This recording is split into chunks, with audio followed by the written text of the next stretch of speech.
हमने फिजिक्स का शुरू करते हमने लास्ट में एक्सेलरेशन तक किया था। अब हम लोगों ने बात करनी है uniform acceleration, types of acceleration के ऊपर। Okay, we are going to talk about types of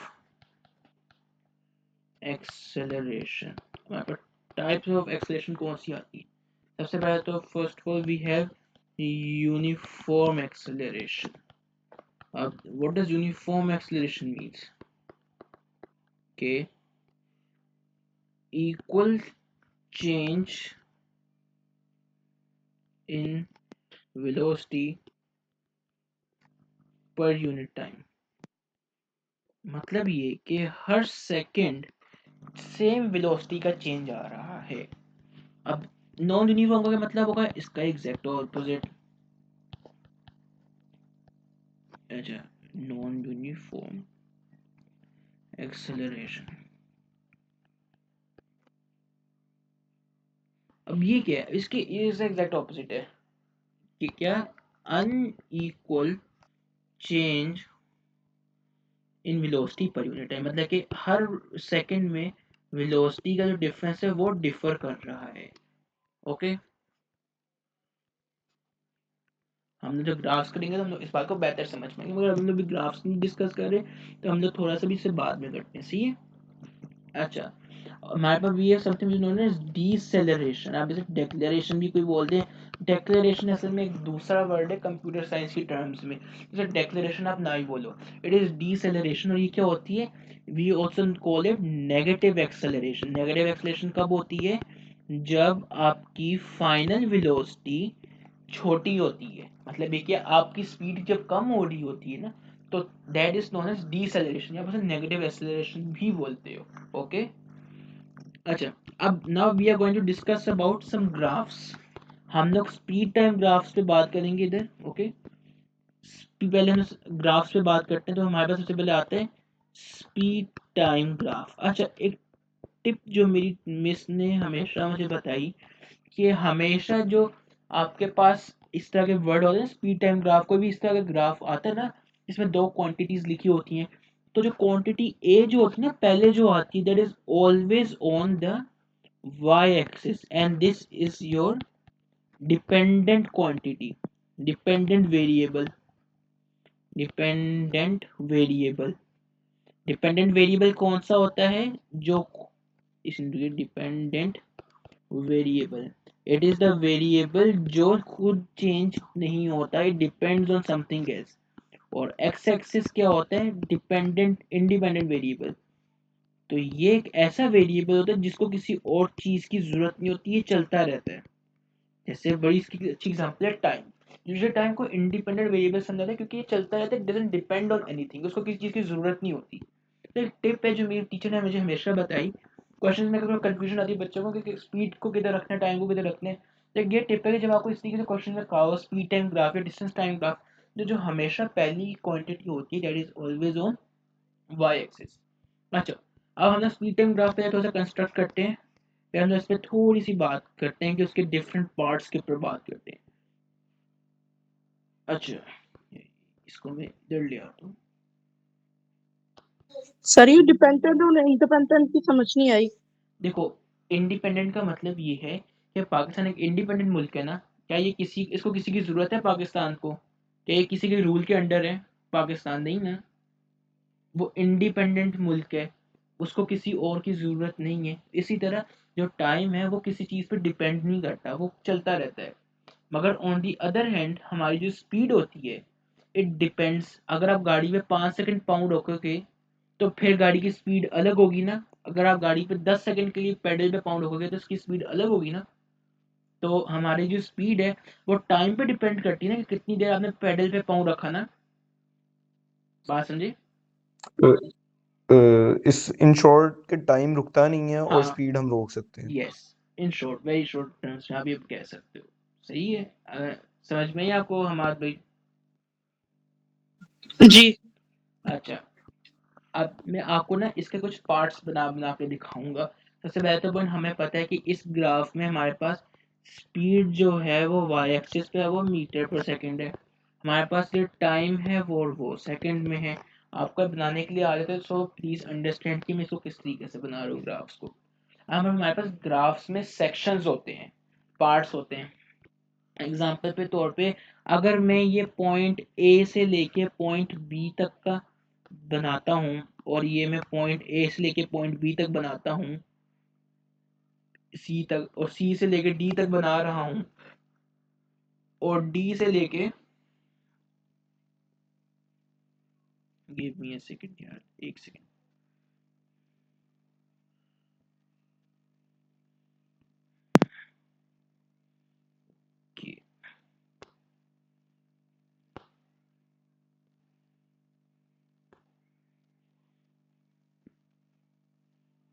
okay, मैं इधर मैंने सेक्शंस बना लिए इसके, तो मैं उसके लिहाज से बात करता हूँ।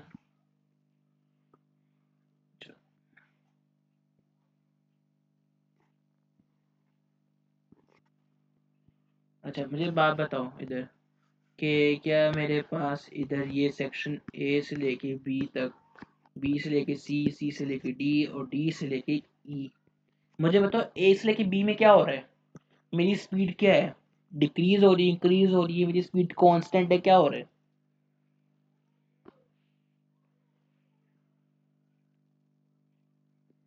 जी आप में से कोई भी बता दे। सर कांस्टेंट है ए टू बी। यस, मेरी जो स्पीड है दैट इज कांस्टेंट। ए से लेके बी तक मैं, मेरी स्पीड चेंज हो रही है, मगर देखो स्ट्रेट लाइन है, इसका मतलब ये डीसेलेरेशन हो रही है, कांस्टेंट डीसेलेरेशन या यूनिफॉर्म डीसेलेरेशन। आप कुछ भी कह लो, आप इसे यूनिफॉर्म डीसेलेरेशन बोल सकते हो। इधर क्या हो रही है, मेरी स्पीड इंक्रीज हो रही है मगर स्ट्रेट लाइन है, तो ये क्या, यूनिफॉर्म एक्सेलरेशन। ओके, और अब इधर देखो, इधर से ये बात देखना, what I am going to tell you. ये देखो इधर मेरे पास मेरी स्पीड इंक्रीज हो रही है, मगर क्या ये लीनियरली चेंज हो रही है? ये लीनियरली चेंज तो नहीं हो रही, ये तो नॉन लीनियरली चेंज हो रही है। इसका मतलब है कि मेरी नॉन यूनिफॉर्म एक्सेलरेशन हो रही है इस मौके पे। ओके, अच्छा अब इसके कुछ फैक्ट्स समझना। हमारे पास ये something which is known as a gradient. हमारे पास एक चीज होती है जिसे हम लोग ग्रेडियंट बोलते हैं, हम इसे एम से भी डिनोट करते हैं, और हम लोग इसको ग्रेडियंट भी बोलते हैं। ओके, अच्छा अब ग्रेडियंट की बात किया, ग्रेडियंट का फॉर्मूला होता है y2 minus y1 divide by x2 minus x1, where y2 and x2 और y1 और x1 आपके कोऑर्डिनेट्स होते हैं एक पॉइंट के, x1 y1 और x2 y2। अब ये मेरी बात सुनो जरा, अगर मैं बोलता हूँ कि ये मेरा चेंज है, ग्रेडियंट चेंज होता है हमारे पास, तो आप इधर नोटिस करो, मैं इस पॉइंट की एग्जांपल लेता हूँ, इस पॉइंट से इस पॉइंट की एग्जांपल लेता हूँ। लेट सपोज ये 10 पे था और ये हमारे पास इधर 5 पे था। ओके, मैं इसको कहता हूँ कि ये मेरे पास x1 y1 हो गया, ये मेरे पास x2 y2 हो गया, ये मेरे पास 5 सेकंड पे था, ये मेरे पास इधर 15 सेकंड पे आ गया। जरा नोटिस करो मेरे पास y एक्सिस पे क्या आ रहा है, मेरे पास y एक्सिस पे क्या आ रहा है, मेरे पास y एक्सिस पे क्या आ रही है, ये मेरे पास 10 सेकंड और 5 सेकंड, ये 5 minus 10। Sir rise over run नहीं लगा सकते यहाँ पर? राइज ओवर रन कर लो, उसमें तो कोई फर्क नहीं। आप y2 माइनस y1 कर लो, आप उसे राइज ओवर रन कर लो, सेम चीज़ है। अच्छा अभी देखो, अब मेरे पास y2 क्या है, y2 की वैल्यू क्या है मेरे पास 5, y1 की वैल्यू क्या है 10, मैंने वो लिख दी। मेरे पास अब x2 की वैल्यू क्या है 15, और x1 की वैल्यू क्या है 5, मैंने ये डाल दी। ये जरा बात नोटिस करो, क्या किसी को फील नहीं हो रहा कि कोई मिलती जुलती चीज है? मेरे पास कोई ऐसी क्वांटिटी है, ऐसी कोई क्वांटिटी जिसके अंदर स्पीड और टाइम डिवाइड हो रहा होता है? कोई मेरे पास चेंज इन स्पीड और चेंज इन टाइम डिवाइड हो रहा होता है, किसी को याद है ऐसी कोई क्वांटिटी? चेंज इन स्पीड और चेंज इन टाइम डिवाइड हो रहा होता है, किसी को याद आ रही है कोई इस तरह की क्वांटिटी जो हमने पढ़ी हो सकता है ऊपर? याद आई? एक्सेलरेशन, इसका मतलब ये कि हमारे पास स्पीड टाइम ग्राफ का जो फॉर्मूला होता है ग्रेडियंट का, वो एक्चुअली उस पार्ट की एक्सेलरेशन को कहते हैं हम लोग। तो इसका मतलब कि हम लोगों ने क्या डिड्यूस किया था उधर, कि वो उधर यूनिफॉर्म डिसेलरेशन हो रही है। और अगर हम लोग इसे सॉल्व करें इस सवाल को, तो हमें पता चलता है कि हमारे पास नेगेटिव डिसेलरेशन आ रही है, -1/2 मीटर पर सेकंड स्क्वायर की। इसका मतलब है ग्रेडियंट का जो फॉर्मूला होता है स्पीड टाइम ग्राफ का, that is the acceleration of that part या ऑफ दैट पॉइंट या उस ग्राफ का जो हिस्सा होता है उसकी एक्सेलरेशन को कहते हैं। अच्छा, अब दूसरा पॉइंट, अब हमारे पास में दूसरी एक चीज आती है विच इज इधर area under the graph. Notice करना मेरी बात ये वाली, अगर मैं इधर एरिया अंडर द ग्राफ की बात करता हूँ, सही है, मेरे पास ये एरिया का मैंने फॉर्मूला इस एरिया का मैंने वो निकालना है, इस एरिया का मैंने अपने लेट्स सपोज एरिया निकालना है, सही है। ये देखो, इसका मैं एरिया निकालता हूँ इस वाले हिस्से का। अभी जरा मेरी बात देखना, इस एरिया का क्या फॉर्मूला है, कि मुझे बताइए कौन सी शेप बन रही है, ये शेप क्या बन रही है बताओ। रेक्टेंगल। रेक्टेंगल। रेक्टेंगल। अब एरिया अंडर द ग्राफ हमारे पास इधर क्या आ रहा है, that is a area of rectangle. इसका फॉर्मूला क्या है हमारे पास, that is length into breadth. हमारे पास दो क्वांटिटी कौन सी बनती है, ये देखो, इधर से लेके इधर तक इसकी लेंथ क्या है, 10 यूनिट्स। इधर से लेके इधर तक कितनी लेंथ है, 5 यूनिट्स। तो मतलब 10 × 5 कितना आ गया, 50 आ गया। 50 क्या, जरा नोटिस करो हमारे पास लेंथ क्या है, लेंथ हमारे पास स्पीड है, लेंथ हमारे पास क्या स्पीड, और 5 क्या हमारे पास टाइम। कोई ऐसी क्वांटिटी है इस दुनिया में जिसमें स्पीड और टाइम मल्टीप्लाई हो रहा होता है, कोई ऐसी क्वांटिटी है, याद करो हमने यस, सबसे पहली ही पढ़ी थी quantity, distance is equals to speed distance. Into time. Excellent. तो इसका मतलब कि कोई भी ग्राफ की कोई भी शेप हो, उसके एरिया अंडर द ग्राफ किसके बराबर होता है, distance covered during that period. Distance. Yes, distance. Okay, distance. तो इसका यूनिट क्या होगा फिर, 50 सेंटीमीटर, मीटर, किलोमीटर। KMH। ये देखो, नहीं भाई, ये एमएच तो स्पीड होती है, डिस्टेंस तो लेंथ होती है ना। तो हमारे पास स्पीड क्या है, मीटर पर सेकंड में। तो हमारी इसमें ये कितना आ जाएगा, मीटर आ जाएगा, डिस्टेंस मीटर आ जाएगा। ओके, इसमें कोई मसले वाली ओके बात, ओके। इसमें कोई मसले वाली बात। नहीं। ओके, चलो, गुड गुड गुड हो गया। अच्छा, मैं इसे थोड़ा सा इधर लिख देता हूँ ताकि हमारे पास डिस्टेंस ओवर रेक्टेंगल। ओके, अब हमारे पास एक दूसरा टाइप का एरिया था, दैट इज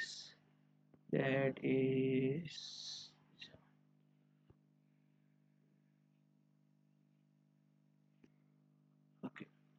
अब ना वो कौन सा होता है, that is the distance time graph. Okay, distance time graph. Distance time graph कौन सा होता है, अब देखो, डिस्टेंस टाइम ग्राफ में हमारे पास क्या, आप लोग मुझे बता सकते हो वाई एक्सिस पे क्या आ रहा होगा,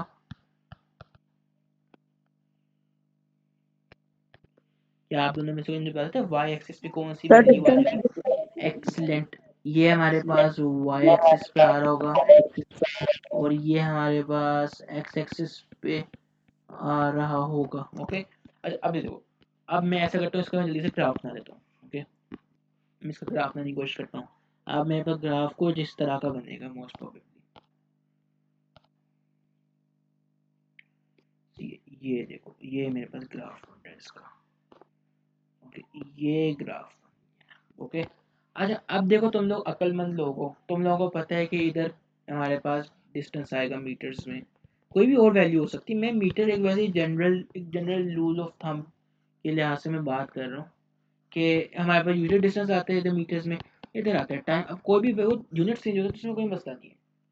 अब ये देखो, मुझे बात बताओ, ये हम लोग ए से बी तक बना रहे हैं, क्या हमारा ऑब्जेक्ट की पोजीशन, हमारे ऑब्जेक्ट का मोशन क्या है, क्या वो कांस्टेंट स्पीड से चल रहा है, या वो रुका हुआ है, या वो एक्सेलरेट कर रहा है, डीसेलरेट कर रहा है, वो क्या कर रहा है आपके ख्याल से इस मौके पे, बताओ मुझे।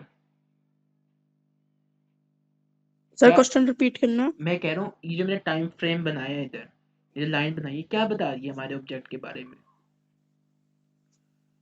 क्या वो कांस्टेंट स्पीड से सर मूव कर रहा है? कांस्टेंट है, कांस्टेंट कांस्टेंट क्या? कांस्टेंट स्पीड से मूव कर रहा है। अच्छा, आप भी नोटिस करो क्या उसका डिस्टेंस कवर्ड चेंज हो रहा है? नो, तो इसका मतलब या तो वो एक जगह पे रुका नहीं हुआ फिर इस तरीके से, तो फिर उसका डिस्टेंस कवर्ड हाँ ही नहीं यस बदल यस यस रहा। करेक्ट पे। तो इसका मतलब कि वो टेक्निकली हमारे पास इस मौके पे इट इज नॉट मूविंग। अब मुझे बताओ क्या इस मौके पे इसकी स्पीड कांस्टेंट है या इसकी स्पीड एक्सेलरेट हो रही है, या इसकी एक्सेलरेशन जीरो है? एक्सेलरेट हो रही है। रिपीट करना फिर से दोनों। एक्सेलरेट। एक्सेलरेट। गलत। किस तरह? सोचो। अगर वो सर एक्सेल डिस्टेंस ज्यादा देखो देखो हो देखो रहा है देखो और नहीं डिस्टेंस सही हो सही कह रहे हो, मगर मुझे बात बताओ अगर वो एक्सेलरेट कर रहा होता तो हर मौके पे उसका जो डिस्टेंस कवर्ड होता क्या वो ज्यादा ना हो रहा होता? एक्सेलरेशन क्या होती है? Change in speed. अगर स्पीड उसकी अगर इस मौके पे 5 मीटर पर सेकंड थी तो अगले मीटर में 10 होगी, तो वो अगले सेकंड में ज्यादा डिस्टेंस नहीं कवर करेगा पिछले वजह से, तो वो तो कर्व नहीं बनना चाहिए। और हम्म बात समझे? अब देखो अब में कांस्टेंट स्पीड क्यों है इधर, क्योंकि इधर हर सेकंड में वो सेम डिस्टेंस ट्रेवल कर रहे हैं ना। ये देखो वो एक सेकंड में भी सेम डिस्टेंस ट्रेवल कर रहे हैं और अगले सेकंड में भी सेम डिस्टेंस ट्रेवल कर रहे हैं। ये देखो, ये देख रहे हो, बात नोटिस कर रहे हो मेरी? हर सेकंड में वो सेम डिस्टेंस ट्रेवल कर रहे हैं। मगर अगर एक्सेलरेशन होती तो अगर उसकी तो स्पीड बढ़ रही होती तो वो तो फिर हर सेकंड में ज्यादा डिस्टेंस ट्रेवल कर रहा होता ना। बात समझे मेरी? जी। ओके। तो ये इस मौके पे हमारे पास कांस्टेंट एक्सेलरेशन है इसकी। ओ कौन सा एक्सेलरेशन? मेरा मतलब ये कि it is as a constant speed. Constant speed का मतलब क्या होता है? Zero acceleration. अब नॉट टेल मी, तुम लोग अक्लमंद लोग हो, मुझे अच्छी तरह पता है इस बात का। तुम लोग मुझे ये एक गिव मी सेकंड, मैं इसको इस तरह कर लेता हूँ और मैं इसको मैं इस तरह कर देता हूँ और मैं इसको इस तरह कर देता हूँ। मुझे बताओ कि तुम लोग इस वाले स्टेप को क्या समझते हो? क्या ये एक्सेलरेट कर रहे हैं डीसेलरेट कर रहे हैं?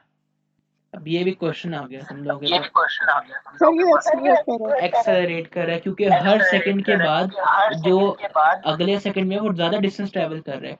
और मुझे बताओ कि ये इस मौके पे क्या कर रहे हैं? इस मौके पे क्या कर रहे हैं? D accelerate. है। डिसेलरेट। डीसेलरेट कर रहे हैं। Excellent, good job. तो मैं अगर इन सबको लिख दूं इधर तो हमारे पास ये डी आ गया और ये हमारे पास ई आ गया। हमारे पास ये ए से बी क्या है? Constant speed. कांस्टेंट स्पीड ये हमारे पास एक्सेलरेट कर रहा है, यूनिफॉर्मली एक्सेलरेटिंग, यूनिफॉर्मली। ओ सॉरी, एक्सेलरेटिंग यूनिफॉर्मली तो इधर आना चाहिए, सॉरी सॉरी माय बैड। इधर मैंने सारी जगहों पे उल्टा लिख दिया। ये हमारे पास इधर एट रेस्ट है, ये हमारे पास इधर कांस्टेंट स्पीड है, इधर हमारे पास ये एक्सेलरेटिंग यूनिफॉर्मली हो रहा है, और इधर हमारे पास ये डीसेलरेटिंग यूनिफॉर्मली। ओके। अच्छा अब इससे हमारे पास एक ही फॉर्मूला है, वो क्या सर है? अगर नॉन यूनिफॉर्मली होता तो किस तरह होता? ऐसे करके कोई अजीब सा इस तरह करके, समझे बात? देखिए ये हमारे पास जो इस तरह जा रहा है ना, कोई इस तरह करके हो रहा होता तो वो आपके मसला नहीं है, वो आपको नहीं आता है सवाल, आपको बस इतना पता होना चाहिए। तो आपको जो आपने सवाल पूछा आ सकता है, मगर उसके लिए आपको कुछ ढूंढना नहीं पड़ेगा आपको ना, तो वो ऐसा कुछ सवाल इस तरह से पूछते हैं। अच्छा, अभी decided uniformly decided accepted uniformly होगी बात। अब हम लोग इस पे जरा क्वेश्चन भी बात कर लेते हैं। अब मुझे बताओ कि इसका ग्रेडियंट का कोई इसका इसका इसका इसका ना एरिया अंडर द ग्राफ वाला कोई सीन नहीं, इसका सिर्फ ग्रेडियंट का इशू है। अब हम लोग ग्रेडियंट हमेशा कौन सी साइड निकालते हैं? जो स्ट्रेट लाइन होती है। मैं बी से लेके सी तक की बात करता हूँ, हमारा ग्रेडियंट क्या है? हमारा जो ग्रेडियंट है that is y2 minus y1 divided by x2 minus x1। हमारे पास y2 माइनस y1 क्या है, डिस्टेंस। हमारे पास x2 माइनस x1 क्या है, टाइम। तो मैं ज़्यादा दुनिया में कोई ऐसा फॉर्मूला जो डिस्टेंस और टाइम को डिवाइड कर रहा हो, डेट इज स्पीड या वेलोसिटी ना। अगर वो डिस्प्लेसमेंट हुई डिस्टेंस की जगह तो सेम बात हो जाएगी, उसका कोई इशू नहीं। तो वो स्पीड होती है ना हमारे पास, मतलब आप वेलोसिटी खत्म कर लो, मगर डिस्प्लेसमेंट जो डिस्टेंस की जगह वो ही आ जाएगी। तो एक्चुअली जो हमारे पास इस ग्राफ का जो ग्रेडियंट होता है वो किसके बराबर होते हैं, speed of that time period, okay. इसमें कोई मसले वाली बात, कोई मसले वाली बात इसमें?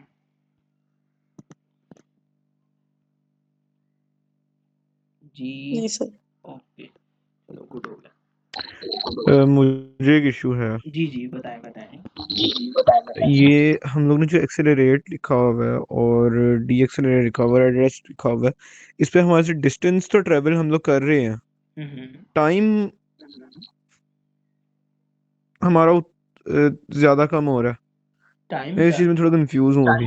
आप एक सेकंड रिपीट करो अपना सवाल। अच्छा अब ये कह लो कि डीसेलरेट हो रहा है तो हमारा डिस्टेंस क्यों बढ़ रहा है, ये कहना चाह रहे हो? नहीं, हमारा ही किस तरीके से हमें पता लगता है कि ये टाइम और डिस्टेंस ज्यादा हो रहा है, ये दोनों चीजों में कोई एक चीज ज्यादा हो रही है। देखो हमारा अगर ये डिस्टेंस ऊपर की तरफ जा रहा है तो डिस्टेंस इंक्रीज कर रहा है, और टाइम अगर इस तरफ जा रहा है तो टाइम इंक्रीज हो रहा है। तो फिर हम लोगों ने इसको स्पीड को कांस्टेंट किस तरीके से किया है, नहीं स्पीड को हमने जो कांस्टेंट हमारे की। पास बी टू सी जा रही है। अच्छा बी टू सी, अच्छा स्पीड क्यों कांस्टेंट हुई, अच्छा स्पीड कांस्टेंट, अच्छा मैं आपको इसका बताता हूँ। देखो हमारा डिस्टेंस लीनियरली चेंज हो रहा है, मतलब कि हमारी स्ट्रेट लाइन बन रही है ना डिस्टेंस में। जी। तो इसका मतलब क्या है, इसका मतलब ये कि हमारा डिस्टेंस जो है वो हर एक सेकंड में वो सेम डिस्टेंस ट्रैवल हो रहा है। अब इसे मैथमेटिकली समझ लो, अगर आपसे सर कॉन्सेप्चुअल इशू आ रहा है वैसे मैथमेटिकली समझ लो।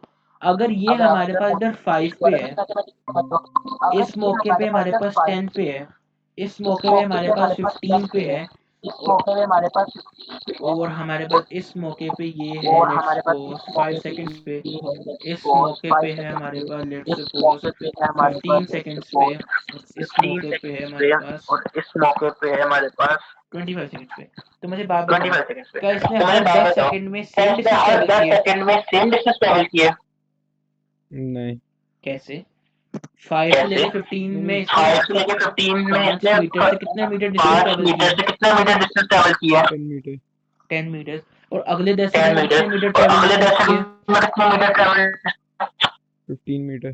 15 नहीं, 10 से 15, 10 से 15, 5 5। तो इधर भी 5 मीटर और इधर भी 5 मीटर, और हमारा टाइम है 10 सेकंड, 10 सेकंड्स का गैप था। तो अभी बात देख रहे हो, हर टाइम सेकंड में, हर टाइम के पीरियड में आपके पास सेम डिस्टेंस ट्रैवल हुआ है। नहीं समझे अभी भी? अभी समझ लगा। अच्छा चलो सही।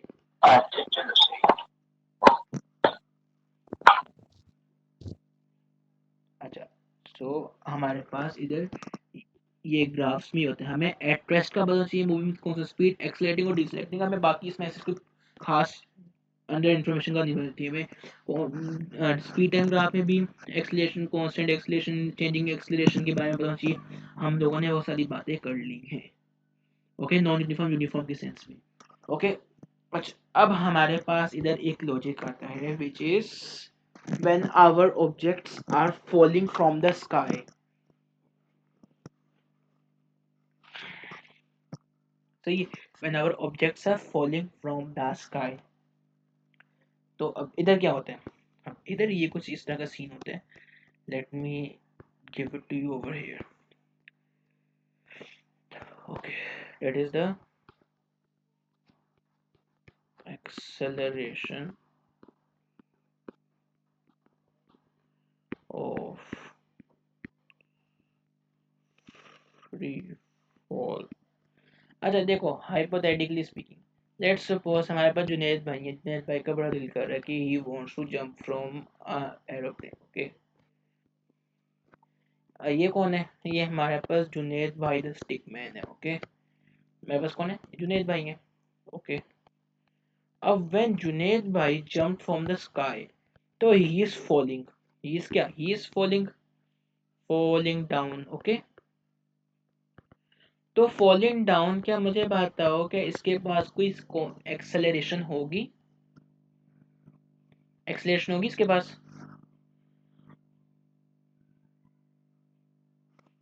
जी,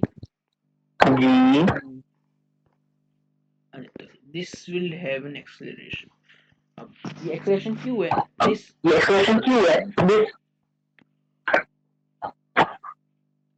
हेलो, जी जी जी।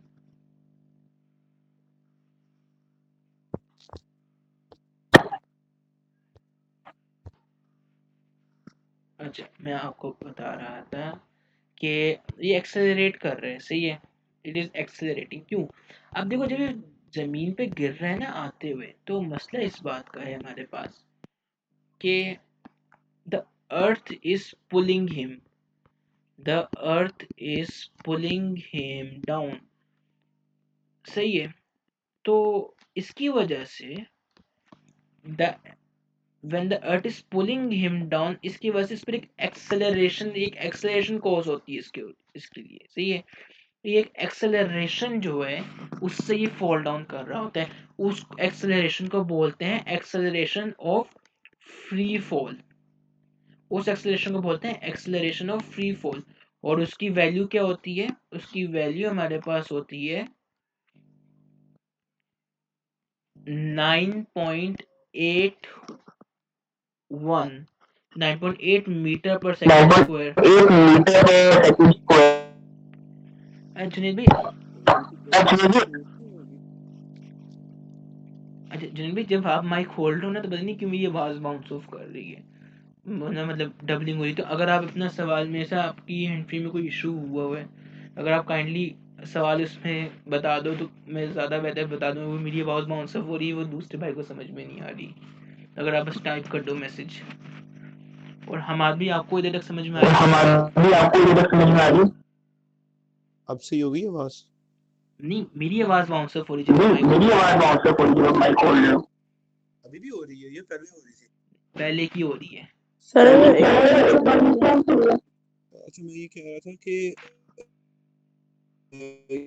9.8 मीटर पर सेकंड तो अर्थ की ग्रेविटी नहीं आ जाती?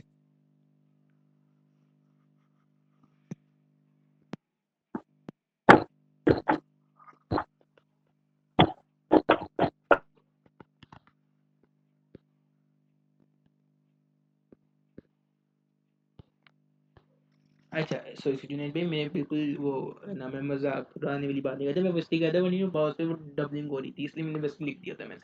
अच्छा, मैंने आपका सवाल पढ़ लिए। इंटरेस्ट में ये अगली बात में यही करने वाला था, और आपने बहुत अच्छी बात है ये नोटिस की। बाकी तो एग्जैक्टली सेम है वेट की, लेकिन एग्जैक्टली सेम है ग्रेविटेशन फील्ड स्ट्रेंथ की, क्योंकि दोनों चीज़ें आपस में मिलती जुलती हैं। These are connected with each other. आपके ऊपर ग्रेविटेशन फील्ड स्ट्रेंथ क्यों लगती है? क्योंकि आपके पास मैस होता है। 9.8 न्यूटन पर केजी आप पे एक फोर्स लग रही होती है, और जब आप पे वो फोर्स लग रही है तो आप पे एक एक्सेलरेशन भी लग रही है।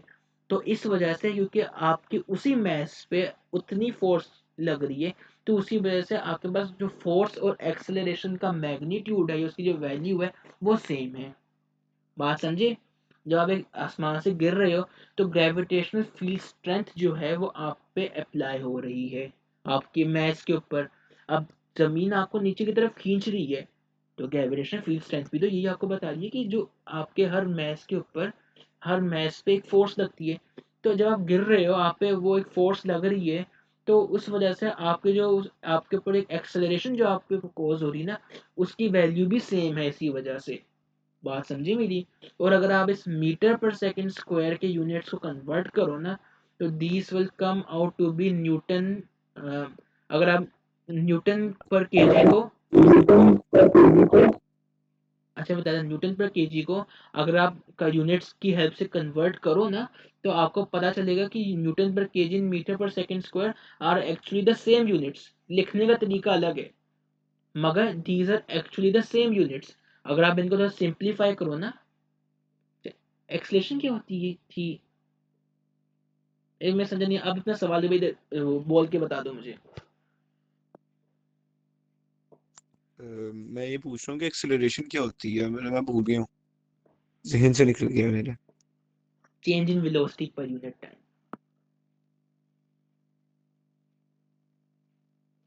ओके।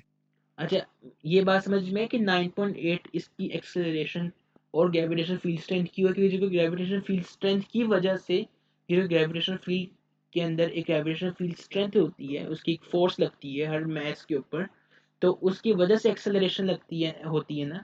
जब आप गिर रहे हैं, आप कोई चीज़ खींच रही है, तो फिर आप एक्सेलरेट कर रहे हो, और क्योंकि वो चीज़ जब आपको खींच रही है जितनी फोर्स से, तो उसी वजह से आपकी एक्सेलरेशन का मैग्नीट्यूड भी उतना ही है। और जब आप इस मीटर पर सेकंड स्क्वायर को या न्यूटन पर केजी को आगे जाके पढ़ोगे ना ए लेवल्स में, इन्हें कन्वर्ट करोगे, तो पता चलेगा न्यूटन पर केजी और metre per second square are actually the same units. आगे जाके पढ़ोगे, मगर आप इसे इस तरह समझो, आपकी जो ग्रेविटेशन फील्ड स्ट्रेंथ है, उसकी value for the acceleration of D fall is exactly the same, सिर्फ यूनिट्स में थोड़ा सा डिफरेंस है। वो एक्सेलरेशन तो उसके एक्सेलरेशन वाले यूनिट्स हैं, और फोर्स पर केजी है, for force per unit mass है, तो वो फोर्स पर यूनिट मास के लिहाज से, मगर उसकी वैल्यू सेम इस वजह से क्योंकि gravitation field strength is a force applied on a unit mass. तो जो फोर्स लगती है, तो उसकी वजह से उनकी जो वैल्यूज हैं वो सेम होती है। ओके, अब कुछ ज़्यादा डिटेल में आने की ज़रूरत नहीं है, मगर जितनी मैंने बताई बस उतनी काफ़ी है आपके लिए। इधर तक समझ में आई एक्सेलरेशन ऑफ फ्री फॉल क्या होती है? जब आपकी किसी और कोई और चीज आपको मतलब फोर्स किसी और फोर्स की वजह से आप चल रहे हो, तो उसको हम एक्सेलरेशन ऑफ फ्री फॉल कहेंगे, बल्कि ऊपर से जो चीज नीचे गिर रही होगी उसको। यस, सही। अच्छा, इसमें एक पॉइंट है, देयर इज वन पॉइंट, कि एक्सेलरेशन ऑफ फ्री फॉल के ऊपर जब हम लोग बात कर रहे होते हैं ना, so during that time we are not taking any sort of resistance into account। हम लोग इस मौके पे कोई रेजिस्टेंस काउंट नहीं कर रहे होते हैं। मैं तो लिख भी देता हूँ, no resistance taken into account. सही है, ये बात थोड़ी सी याद रखने की जरूरत है कि जब हम लोग बात कर रहे हैं ना कि फ्री फॉल, तो the object moves, object falls freely, और ये हम लोग अर्थ की बात करें, मार्स में जाकर ना वैल्यू लिख देना गलत हो जाएगा, ये सिर्फ अर्थ की बात है। तो object falls freely without any resistance, falls freely without any resistance. Okay, okay, ये होती है acceleration of free fall. Okay, I hope कि अब इसमें कोई मसला नहीं होगा। विदाउट एनी रुकावट के। यस, अच्छा, आपको हमारी भी समझ में आई इसकी? जी सर। ओके,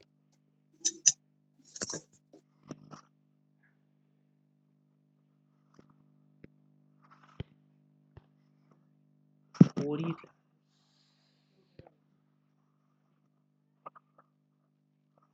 ओके, सो अब हमारे पास इसके अंदर स्पीड टाइम ग्राफ के ऊपर बात होगी, इसके ऊपर भी बात होगी। हम लोगों ने अपना मोशन का टॉपिक कंप्लीट कर लिया है। हमारे पास ये मोशन का टॉपिक क्या हो गया, हमारे पास मोशन का टॉपिक कंप्लीट हो चुका है। मैं आप लोगों को अभी ही ये नोट्स भेज रहा हूँ, ताकि आप लोगों ने कोई रिवीजन कुछ करना हो इसमें से, तो आप इसमें से पढ़ लेना। ओके, मैं जो हूँ ना, प्रैक्टिस जो है आपके क्वेश्चंस वगैरह, वो इंशाल्लाह इस वीक तक जो है ना, आपको सारे टॉपिक्स जितने भी होंगे वो भेज दूंगा, और इंक्लूडिंग द रिकॉर्डिंग वगैरह। सही है, उसमें थोड़ी चीज़ें कट शट करनी है मैंने, बाकी इसके अलावा सब डन है।